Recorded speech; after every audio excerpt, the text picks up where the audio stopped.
Let me start it now. Look here.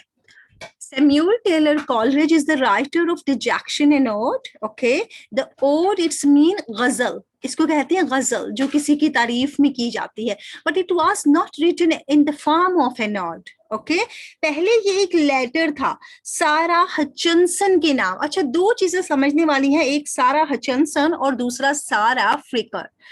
दोनों के नाम सारा हैं. एक सारा है इनकी बेगम, इनकी वाइफ कॉलरिज की बेगम, और दूसरी सारा थी इनके दोस्त वर्ड्सवर्थ की साली. ओके उनकी बेगम की बहन. अब चूंकि वर्ड्सवर्थ के साथ ये कोलैबोरेशन में वर्क कर चुके थे लिरिकल बैलेट, तो इनका उनके घर आना जाना था वर्ड्सवर्थ के घर, तो वहां ये उसके साथ अटैचमेंट रखते थे. ये इनका वन साइडेड अटैचमेंट था. Even she was not interested in him. Okay because he was a married man. एक तो शादीशुदा थे, दूसरा इनके पास कोई इतना कारोबार कोई नहीं था. क्यों? क्योंकि ये इतने जिस्मानी तौर पर तवाना नहीं थे, बीमार शख्स थे, और ये अफीम भी लेते थे.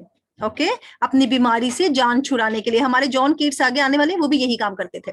अच्छा, ये ओड से एक डिफरेंट ओड है, क्योंकि ये रिवायती ओड नहीं है. रिवायती ओड सिर्फ 14 लाइन्स पे लिखी जाती थी, जैसे हमारे जॉन डन ने लिखी हैं, वो उनकी ऑड्स हैं. जैसे वो है वाइट एंड सरे, उनकी ऑड्स हैं. लेकिन इन्होंने ली तो वैसा ही आइडिया है, मगर ये वैसी नहीं है. इसमें पूरे वो दिए गए हैं पार्ट्स के साथ ये बनी है, और तकरीबन इसके 8 पार्ट्स बनते हैं.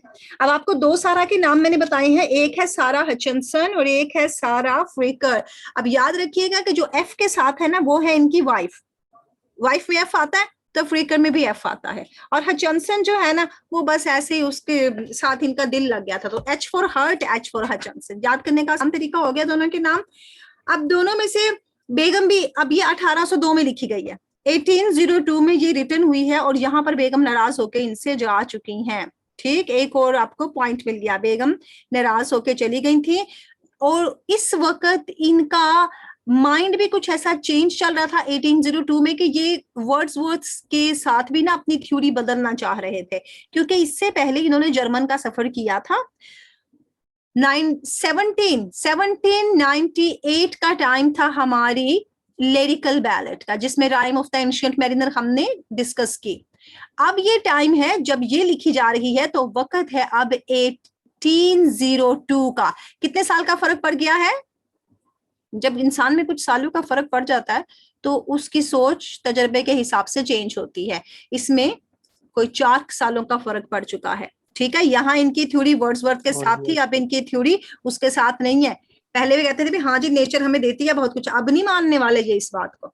अब इन्होंने इस बात को, जिसे कहते हैं कि अपने दोस्त के साथ या उसकी थ्योरी के साथ इत्तेफाक नहीं किया है. 2-3 इसके बैकग्राउंड हो गए. समझ आ गई इसके बैकग्राउंड की? ये क्यों लिखी थी इन्होंने? क्योंकि इन्होंने एक सारा हचिंसन को लेटर लिखा था. वो जो लेटर था ना उनका, वो लेटर जब इन्होंने लिखा तो वो बहुत ही लंबा था. यस, 4 इयर्स का फर्क पड़ गया. Thank you very much Mahmood. अब जो लेटर था वो बहुत ज्यादा लंबा था, वो तो तकरीबन 350-400 लाइनों से भी ऊपर का था. लेकिन वो लेटर जब इन्होंने छपवाना था, तो उसमें से इन्होंने 2 काम किए. एक तो सारा हचिंसन का नाम निकलवा दिया, वहां पर सारा का नाम आ रहा था, उसको निकलवा कर इसको तकरीबन 137 लाइनों की पोइम कर दिया, 137 लाइनों की ओड कर दिया. ठीक हो गया. लेटर चेंज इनटू वर्ड्स और ओड जब ये पब्लिश किया, जब इन्होंने इसे छपवाया था. अब ये मैंने आपको बताया, ये बहुत पुराना स्टेंजा है. लेट जस्ट रेन होता है यस्टरडे. पिछली रात आई सा द मून, मैंने देखा नए चांद को, विद द ओल्ड मून, उस पुराने चांद के साथ. इन हर आर्म्स, ये हर पर्सोनिफिकेशन कर गया. अब हमें पर्सोनिफिकेशन अच्छी खासी समझ आ गई. मून को कह गया, मून की गोद में मैंने नए मून को देखा, पुराने मून की गोद में. And I fear my master dear, ये आ गई हमारी internal rhyme, fear and dear. 2 point और क्लियर हो गए आपके. We shall have a deadly storm, हमें जरूर कोई बहुत ही खौफनाक किस्म का तूफान मिलने वाला है. मास्टर पे बात कर लेते हैं आप. ये जो मास्टर है ना, ये कौन कह रहा है? ये वो मल्लाह कह रहा है जिसको उसका आका, उसका मालिक भेज रहा था समुंदर में। उसने कहा कि अब और मैं क्या कह सकता हूँ मालिक, आपको यही बता सकता हूँ। और वो किंग था, मालिक जो था वो किंग था। और किंग को उस शख्स ने क्या कहना था, उसने यही कहना था कि जनाब मुझे लग रहा है कि नया चांद और पुराना चांद आपस में एक दूसरे के साथ गुत्थम गुत्था हुए पड़े हैं, तो ये बशारत है किसी आने वाले तूफान की, तो समुद्र में जाना खतरनाक हो सकता है। यानी कोई शायद मुझ पे तरस आ जाए मेरे मालिक को और मुझे ना भेजे, लेकिन मालिक ने उस पर तरस नहीं खाया। जाहिर है उसे अपनी ड्यूटी पर था कि मैं इसे भेजूं, और उसको अपनी थोड़ी सी सिफारिश लेनी थी, मगर सिफारिश काम ना आई। और ये सिफारिश बहुत से शायरों ने अपनी शायरी के स्टार्ट में यूज की है, यानी दुख इस्तेमाल किया ना उस बंदे का। चले पार्ट 1 पे आ जाते हैं। अब पार्ट हम 1 में अब कॉलरिज हमसे बात करने लगे, कहते हैं वेल अच्छा तो फिर इफ द बैरड होता है वो बंदा जिसने शायरी की। कौन था वो बंदा, ये इसको कह रहा है सर पैट्रिक स्पेंस को, क्योंकि इसकी बैलर थी ना, इसकी बैलर जो इसने मून और ओल्ड मून के बारे में लिखी थी, इसी थ्योरी को वो लेके आगे चल रहा है। कहता अगर वो बैलर, वो जो बंदा था वाज वेदर वाइज, अगर वो वाकई जानता था, वेदर वाइज ये है हमारी अल्टरेशन, अगर वो वाकई जानता था इस मौसम के बारे में, हु मेड, जिसने बना दिया द ग्रैंड ओल्ड बैलड, ये उसने रेफरेंस पूरा लगा दिया। वो बहुत अजीम, उन्होंने, बैलड होता है एक ऐसा नगमा जिसमें गुनगुनाया जाता है, गाया जाता है, हमारे फोक गीत होते हैं ना, टप्पे वप्पे, वो सारे बैलड्स के जुमरे में ही आते हैं। सर पैट्रिक स्पेंस ने जो बनाई थी बड़ी अजीम ballad this night. Ma'am, there is some distortion in your voice. Oh, some distortion again in the voice. Oh my God, yeah. What can I do? I can't understand you. Hmm. I cannot hear you properly and can't understand. Same, Sadia, this was the issue in the previous class also. But other students could hear me or no? Because if we disconnected, then it's me connection is going to be lost. Oh my God, Muhammad, you also can't hear me properly. Muhammad, can you hear properly? Yeah, I that can was hear you. okay. You can hear me. That's right. Okay, Sadia, then try please change your place, dear. Okay. This grand old ballad जो sir Patrick Spence ने लिखी थी, this night, अब आज पे आ गया time, पिछला हवाला दे दिया, इसे कहते हैं रेफर करना। ये क्या होता है, रेफर जब आपने स्टार्ट करना है तो ये आपने बताना है रेफरेंस दिया है उसने, ठीक है, पुरानी बैलेट का। ये आज की रात सो ट्रैंक्विल, ट्रैंक्विल होती है बड़ी पुरसुकून है, नाउ अभी, विल नॉट गो हैंस, लेकिन ऐसी रहेगी नहीं, हेंस शायद, अनसर्टेनिटी, शायद ऐसी नहीं रहेगी जो आज की रात पुरसुकून है, लेकिन लगता नहीं ऐसी रहेगी।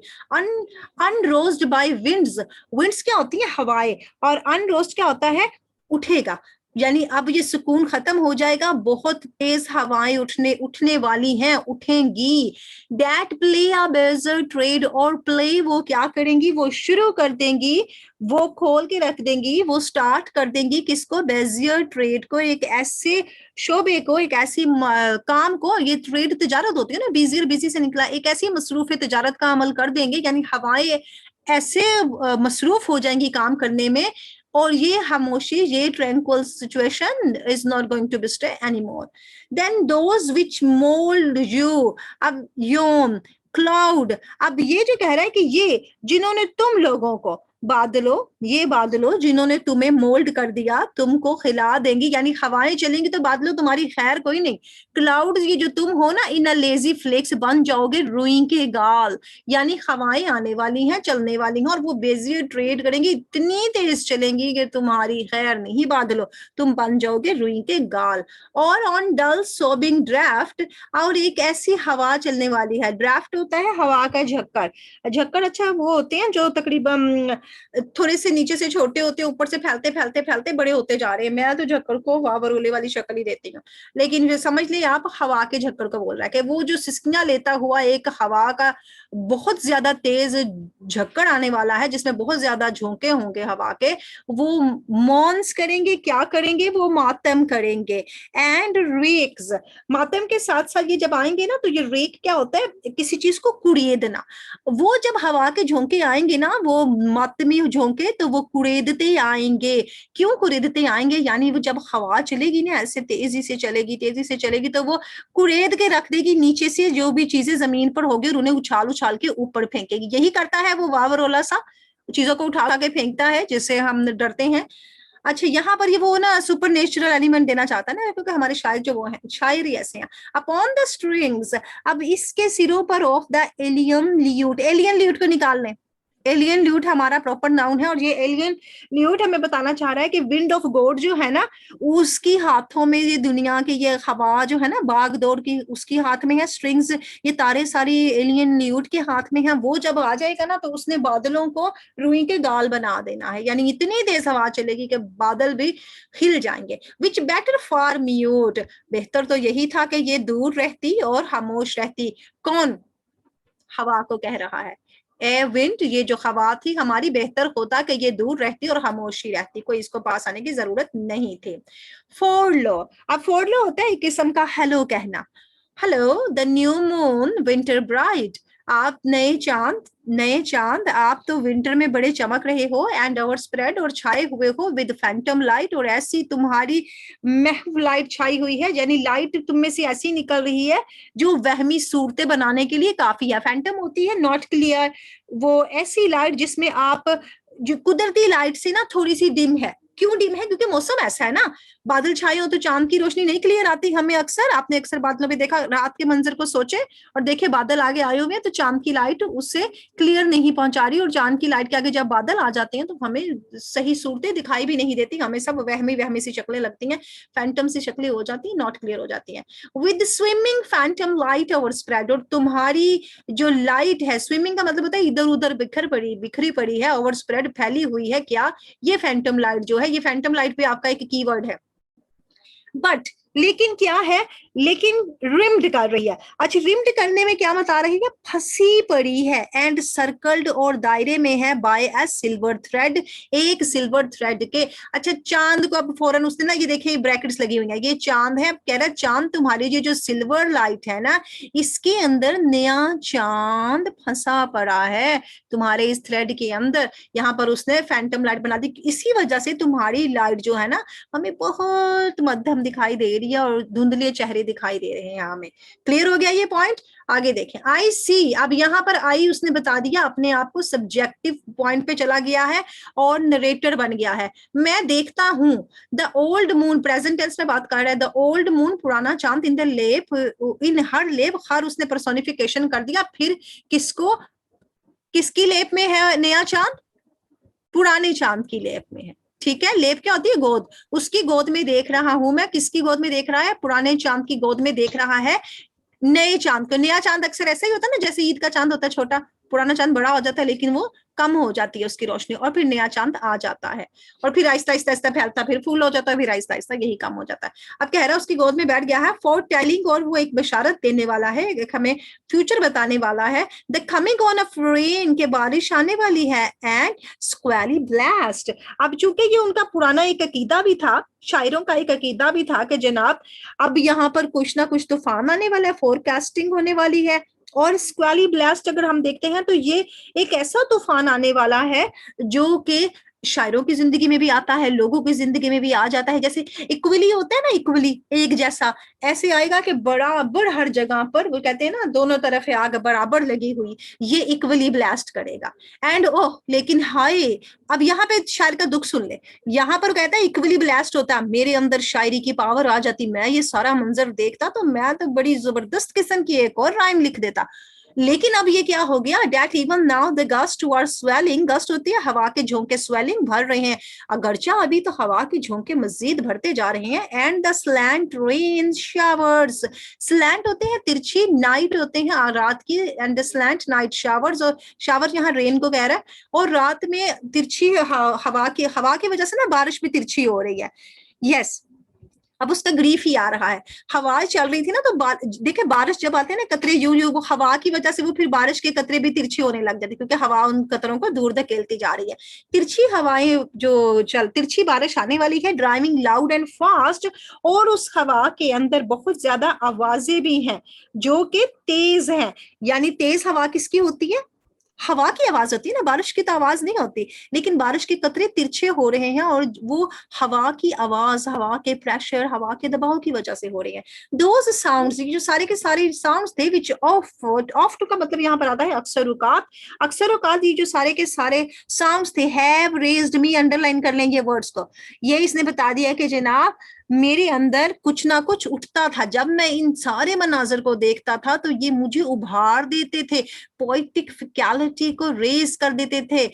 whilst इसका मतलब बताना चाह रहा है जबकि दे अवेट, और अभी कितना अवेट, कितना अजीब लग रहा है, अब मुझे स्ट्रेंज फील हो रहा है। And sent me soul abroad, और अब मेरी जो रूह है वो बिल्कुल ही ऐसी है जैसे मुझसे कहीं दूर चली गई है। मेरी रूह जो है ना अब्रोड हो गई है, मेरे से बाहर निकल गई है। माइट नाउ, और शायद परहैप्स देयर वांटेड। अब यहाँ पे बता रहा है कि शायद वांटेड वो जो है ये इस चीज की ही एक वांटेड चाहती थी, इस चीज को ही बर्दाश्त करना चाह रही थी और बताना चाह रही थी। इम्पल्स गिव, कि शायद वो मुझे देना चाह रही थी कि एक तसलसल आ जाए मुझ में, कोई इम्पल्सिव होता है ना जिसे कहते हैं बेसब्रा सा, फटाफट फटाफट काम करने वाला, ये इसको उस वक्त ये हवाएं कुछ ना कुछ तो देती थी। लेकिन अब क्या हो गया, देयर वांट, उनका जो तसलसल था हवा का, वो अब इसमें कोई किसी किस्म की तहरीक नहीं मचा रहा है, और अब इसे ये बहुत अजीब लग रहा है, स्ट्रेंज फील हो रहा है। माइट स्टार्टल, स्टार्टल निकलता है स्टार्ट से, कि शायद अब शुरू हो जाएगा द डल पेन, वो ही मीठा मीठा धीमा धीमा सा दर्द, and make it move and leave. It क्या मतलब है, वही दर्द, फिर वही दर्द जो है वो कैरी ऑन रहेगा। अब यहाँ पे वो अपनी बहुत ज्यादा दुख का इजहार कर रहा है, क्योंकि वन साइडेड लवर था, धुतकारा गया था, और फिर धुतकारने के बाद जब उसका मूड खराब हुआ तो उसे लगा कि जनाब अब मेरा जो दर्द है ना वो मुझे थोड़ा एक्टिव कर दे, लेकिन एक्टिव हो नहीं पा रहा है। A grief without a pang, एक ऐसा दर्द जिसके अंदर कोई पैंग नहीं। अच्छा, ये पैंग का वर्ड ना हमने कल यूज किया था, याद है राइम में हमने ये वर्ड देखा तो हमने कहा था कि ये वर्ड आने वाला है आपके रिजेक्शन में। ऐसा दर्द, अब यहाँ पे ट्रेजिक सिचुएशन सारा बता रहा है। वॉइड, ऐसी दर्द है, वॉइड खाली है, डार्क अंधेरे छाए पड़े हैं, ड्रेड डेरियर, डेरियर बहुत ही ज्यादा वहां पर गमगीन, मायूसी, उदासी, खालीपन, हर चीज वहां पर छाई हुई है।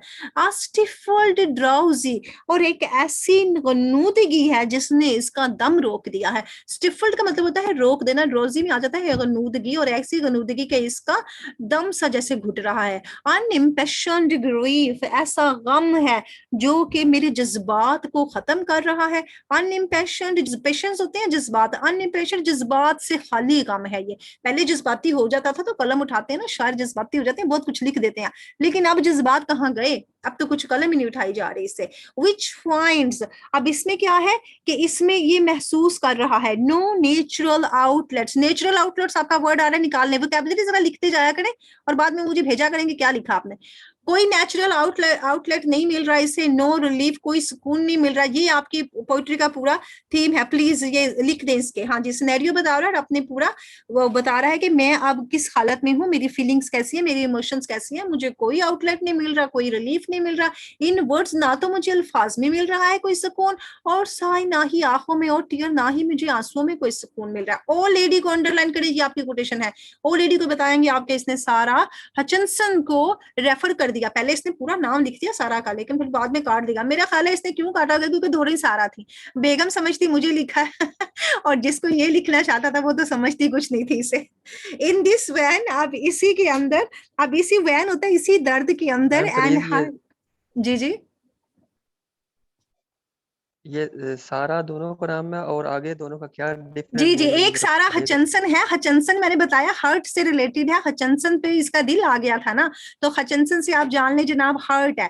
और इसकी जो फ्रिंकल है ना, फ्रिंकल उसमें एफ आता है, फ्रिंकर, फ्रिकर जो है ना उसमें वाइफ में एफ आता है ना, तो समझ लेंगे वाइफ है जिसमें एफ आर।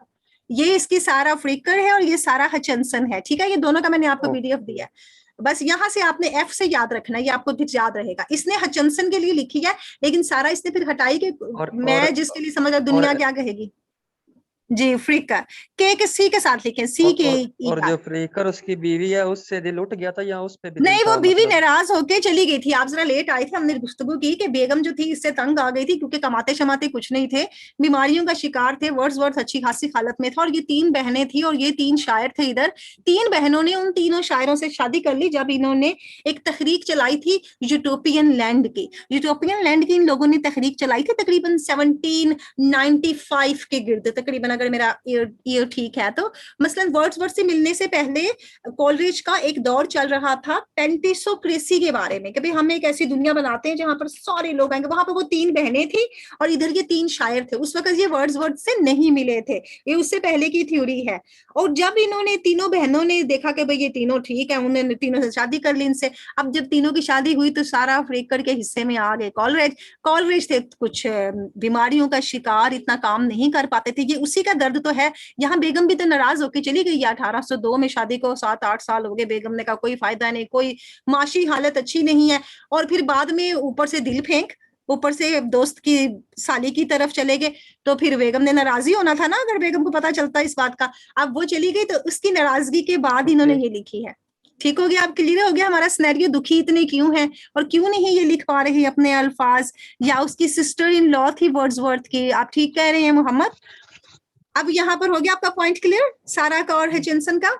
अब ये उस लेडी को कह रहा है, जी मैम हो गया वो फ्रिकर के जरा ना बारे वो में आवाज लिखना है कट या जाती थी ना हचिंसन के इसलिए। बारे में लिखना नहीं नहीं आप है? तो ये हचिंसन के बारे में ही बीच है ना, लिखेंगे। वो तो दोनों आप हचिंसन के बारे में लिखेंगे। सारा का रेफरेंस यूं देंगे कि सारा बेगम नाराज थी। सारा फ्रीकर नाराज होके जा चुकी थी और ये इनकी अपनी भी कुछ वीकनेस होंगी, कुछ बेगम भी इनसे अपसेट हो गई थी। और इन्होंने सारा हचिंसन को लेटर लिखा था। ये इनफैक्ट एक लेटर है, ठीक है। लेटर को बाद में पब्लिश करवाने के लिए एक ओड का नाम दे दिया गया था। असल में ये बहुत लंबा लेटर है। अगर आप गूगल पे सर्च करेंगे ना सारा हचिंसन के नाम से लेटर, तो वो तो ऐसे 400-500 लाइंस का लेटर ही लिख दिया था। फिर जब पब्लिश करवाया तो इसको इन्होंने फिर ओड की शक्ल देके काफी तरमीम की, क्योंकि पब्लिशर ऐसे नहीं करते ना। पब्लिश उनको भी कुछ चाहिए होता है कि कोई अच्छा लगे, लोग इंटरेस्ट लें। एक पार्टिकुलर बंदे को निकाल के सारी लेडीज को मुहातिब कर दें तो क्या है, सारी दुनिया की खवातीन इसमें मुहातिब हो रही हैं। और लेडी तो कोई भी हो सकती है। ये तो हम जानते हैं ना और आप जानते हैं और बैकग्राउंड वालों ने हमें बता दिया और हमें पता चल गया। ठीक हो गया, क्लियर पॉइंट। ऐसा काम करेगा तो उसकी बीवी कैसे वापस आएगी ऐसे काम करेगा? वो तो नहीं आई ना 1808 में, फिर उसने इससे तलाक ही ले ली थी। और फिर इसने बेगम पर ये इल्जाम लगा दिया, अपनी बेटी को बताया कि बेगम को वो मेरे दूसरे दोस्त से शादी करना चाहती थी, इसीलिए वो मेरे पास टिक ही नहीं रही थी। ठीक हो गया। अब ये आपस में इनका सिनेरियो, क्योंकि वो कहता है कि वो जिसकी उसकी बहन से शादी हुई थी वो चाहती थी कि उसकी मेरे से शादी हो जाती। ये अब इनकी आपस में अंदाजे, और हम भी बैठे अंदाजे ही लगा रहे हैं। हमें अब हिस्ट्री का ज्यादा पता तो नहीं है ना। हमें तो जो बुक्स में लिखा नजर आता है, जो गूगल सर्च में नजर आता है, हम उस पे अपने सारे पॉइंट्स रख लेते हैं। ठीक हो गया। अब इसका है अपनी बीवी को हार्टलेस धोखा मोड। दिया तो उसे भी फिर धोखा ही मिलना था। हाँ चलो जी, ठीक है। इसको भी धोखा ही मिलना था। असल में ये शायर होते ही ऐसे हैं, तकरीबन अपनी जिंदगी के कुछ बायोग्राफिकल एलिमेंट्स लिख देते हैं। और अब ये इसकी बायोग्राफिकल पोएम भी है, इसके भी साथ एक पॉइंट लिखे, बायोग्राफिकल अपना पॉइंट लिखे कि ये इसकी जाती जिंदगी से मुताल्लिक है। ठीक है। और लिरिकल बैलेट्स का भी आपने हवाला देना जब इसका क्वेश्चन आएगा। यूटोपियन स्कीम का बताना है। पेंटिसोक्रेसी थी उस स्कीम का नाम जिसमें ये अपनी बेगम के साथ चल रहे थे उस स्कीम को लेके। लेकिन उसके बाद वर्ड्सवर्थ के साथ इन्होंने चलाई थी रोमांटिक मूवमेंट। ओके, मेरा टाइम शॉर्ट हो रहा है, अब मैं चाह रही थी कि ये फिनिश हो जाए। रोमांटिक मूवमेंट जब चलाया था ना तो फिर इन्होंने वर्ड्सवर्थ को साथ ले लिया था। अब इनका मूड खराब है। चले हम अगर जिसको कवर कर पाते हैं सेकंड वाले को क्विकली। इन अदर थॉट्स, अगर हम दूसरी सोच अगर हम इसकी तरफ देखते हैं, पहली सोच हमने अब देख लिया। अब उस खातून को मुखातिब करके कह रहा है कि अभी दिल बेदिली का शिकार हूं, लेकिन ये जो मेरी दूसरी सोच अगर चल रही है बाय यॉन्डर, लेकिन अचानक ही इसको आवाज आई है, दूर दराज से आवाज आई है। थ्रॉस्टल वुड्स, ये वुड होते हैं जंगल, और थ्रॉस्टल एक ऐसे परिंदे का नाम है जो खुशी का गीत गाता है। खुशी की चिड़िया की आवाज आई है। ऑल दिस लॉन्ग ईव, ये जो सारी की सारी लंबी रात थी, बामी एंड सीरीन। ओके, ये ई की आवाज आ गई। अब इसने बताया कि ये जो सारी लंबी रात थी अब बामी हो गई है। अब इसमें खुशबू आने लगी है। बामी होती है ना, बाम की भी खुशबू आती है, जब हम कोई भी बाम लगाते हैं तो हमें खुशबू आती है। ये कह रहे हैं बामी खुशबूदार हो गई है एंड सीरीन, और इसके साथ पुरसुकून भी हो गई है आज की रात। Have I been gazing, have rhetorical technique, question कर दिया उन्होंने, क्या मैं घूरता जा रहा हूं ऑन द वेस्टर्न स्काई, इस मगरिबी आसमान की तरफ क्या मैं घूरता जा रहा हूं। हैव बीन गेजिंग, अब जानते हैं कौन सा टेंस चल रहा है ज़ैनब? ये हमारा यहाँ पे टेंस चला है, ये प्रेजेंट परफेक्ट है। कंटिन्यू भी चल रहा है ना, ये देखिए आईएनजी हमारा कंटिन्यू में आता है ना, प्रेजेंट परफेक्ट कंटिन्यू चल गया, ठीक हो गया, ये उसने वो टेंस जो दो चलते हैं। अब कह रहा है क्या मैं वेस्टर्न स्काई को घूरता जा रहा हूँ and it's peculiar tint, peculiar होती है अजीब और टिंट होती है उसकी झलक। अब कह रहा है उसकी जो अजीबो गरीब झलक मुझे दिखाई देती थी, येलो ग्रीन, कभी वो पीली थी कभी वो सब्ज थी। वेस्टर्न ये मगरिब की तरफ देख रहा है आसमान को, वहां पर इसे कुछ लाइट का कलर दिखाई दे रहा है जो कि येलो और ग्रीन है। एंड स्टिल आई गेज, और अभी भी मैं देखता ही जाता हूँ, ये प्रेजेंट में बात कर गया। And with how blank an I, लेकिन कितनी खाली है मेरी आंखें, एक्सक्लेमिनेशन का साइन, अब उसने अपनी फीलिंग्स बता दी, मेरी आंखें कितनी खाली हैं। And those thin clouds above, और ये जो ऊपर क्लाउड्स थे, इन फ्लेक्स एंड बार्स। अब फ्लेक्स और बार्स, क्लाउड्स को कह रहा है। अब क्लाउड्स की बात गौर से सुनते हैं कि क्लाउड्स ऐसे थे जो पहले तो बार्स होती है ना सलाहें, सलाहों को ही कहते हैं बार, और फ्लेक्स क्या होते हैं, रुई के गाल। अभी पहले भी इसने कहा था बादलों तुम्हें तो रुई के गाल कितना उड़ाने वाली है ये जो तेज हवा आ रही है, कहता है अब जो ऊपर के बादल है ना वो या तो बन जाएंगे रुई के गाल और चले जाएंगे बार्स के अंदर, एंड दैट गिव, और फिर देंगे अवे, दूर चले जाएंगे देयर मोशंस, अपनी हरकत से साथ, टू द स्टार्स, स्टार्स की तरफ। बादल या तो रुई के गाल बन जाएंगे या आ जाएंगे सितारों के आगे और सितारों की वो सलाखें बन जाएंगी। हो गया सिनेरियो क्लियर? जब पीछे सितारे हैं और सितारों के आगे बादल आ जाएंगे तो कह रहा है बादल तुम सितारों को कवर कर दोगे तो सितारे सलाखों के पीछे चले जाएंगे अगर बादल आगे आ जाएंगे तो। ठीक हो गया? दोज स्टार्स, अब ये चूंकि जमा है और ये हमारा प्रोनाउन यूज हो गया, दोज स्टार्स जमा का उसने लिया है प्लूरल। ये जो सारे के सारे सितारे हैं, that glide behind them and between, अब वो क्या करेंगे, ग्लाइड करेंगे, ग्लाइड होता है फिसलना, अब वो मोशन करेंगे या तो उनके दरमियान या उनके पीछे। ये देम कौन है, किन के दरमियान और पीछे जाएंगे, जरा मुझे बता दें प्लीज, ताकि मुझे पता लग जाए हमें समझ आ गई। किसको पर्सोनिफाई कर रहा है ये देम? ये क्लाउड्स है ना, क्लाउड्स को excellent dear, well done dear, clouds को, well done dear, clouds, moon, sky, excellent. जी ये क्लाउड्स को कर रहा है कि क्लाउड्स के पीछे चले जाएंगे सितारे या उधर चले जाएंगे। नाउ स्पार्कलिंग, और अब क्या हुआ, अब एक चमक आई है। स्पार्क होता है ना अचानक से एक चमक आ जाना, अचानक से कोई लाइट का उठना, अब वो हो गया।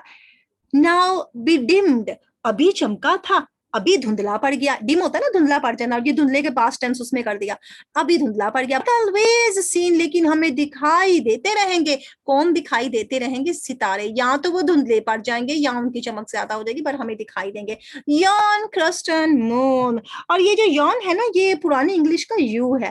तुम जनाब, तुम इस नए हलाल के चांद, as fixed as if it grow, as fix as if it grow, ये क्या है, लिटरेरी टर्म कौन सी है सादिया, कौन सी लिटरेरी टर्म है, as fixed as if it grow? Repetition, internal rhyme. नहीं डियर, नहीं इंटरनल राइम नहीं है ये मून और फून यहाँ पर नहीं है, मून और कुछ और वर्ड भी नहीं है, ये एज की बात चल रही है, एज मेटाफर या सिमिली, सिमली है, ये सिमली है क्योंकि यहाँ पर इसने एस का लफ्ज यूज कर दिया तो ये सिमली हो गई है ना।